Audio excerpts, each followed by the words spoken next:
আসসালামু আলাইকুম। আজকে যে বিষয়টা নিয়ে খুবই গুরুত্ব সহকারে বলবো সেটা হচ্ছে যানজট।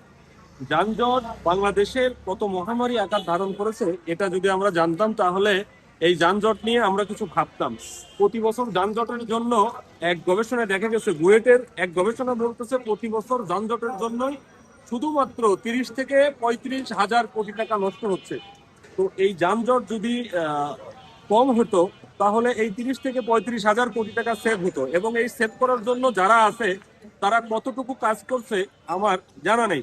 কারণ বাংলাদেশের বিশেষ করে ঢাকা শহরের এই মেগা সিটি 306 বর্গ কিলোমিটার, এই 306 বর্গ কিলোমিটারের আয়তনের এই মেগা সিটিতে বসবাস করে প্রায় 350 মিলিয়ন বা 3.5 কোটি মানুষ।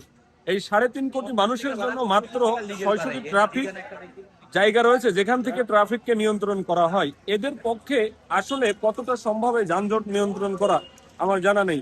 কিন্তু যদি যানজট নিয়ন্ত্রণ হতো তাহলে 30 থেকে 35 হাজার কোটি টাকা দেশের সাশ্রয় হতো, এবং 30 থেকে 35 হাজার কোটি টাকা যদি সাশ্রয় হয় তাহলে দেশের অনেক বড় মেগা প্রকল্প করা সম্ভব। এবং এই মেগা প্রকল্প করার জন্য আমরা হর হামেশাই 2-4 হাজার কোটি টাকার জন্য বিদেশের কাছে হাত পাচ্ছি।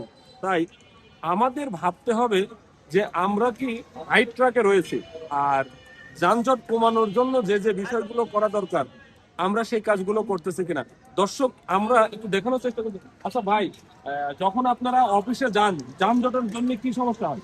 সমস্যা হয় যানজটে যাতে 2-3 ঘন্টা 4 ঘন্টা লেগে যায়, আমাদের অফিস করতে খুব কষ্ট হয়।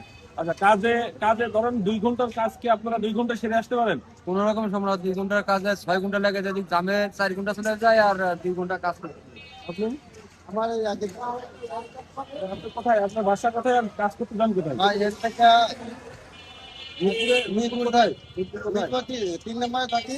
আচ্ছা এনতে রাতি খেলতে আমার কাছে 2 ঘন্টা টাইম লাগে। আচ্ছা। আর আমি বইটা গেলে আমার কাছে দেখা যাচ্ছে 6 ঘন্টা লেগে যাচ্ছে। তাহলে দর্শক, আসলে বিষয় হচ্ছে যদি জ্যাম থাকে এই যানজটের কারণে 2 ঘন্টার পথ সেখানে 4 ঘন্টা 5 ঘন্টা লেগে যাচ্ছে।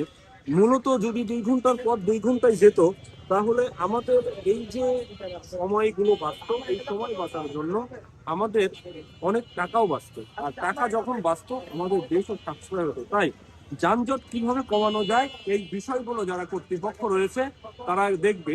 এই বিষয়গুলো যদি না দেখা যায় তাহলে প্রতি বছর আমাদের 30 থেকে 35 হাজার কোটি যে গচ্ছা যাবে, এটা আমার কথা না, এটা বুয়েটের মানে স্বনামধন্য একজন অধ্যাপক বলতেছেন যে এটা যদি আমরা ওভারকাম করতে না পারি তাহলে দেশে প্রতি বছর 30 থেকে 35 হাজার কোটি টাকা নষ্ট হবে, শুধু যানজটের যে সময়টা ক্ষেপণ হবে।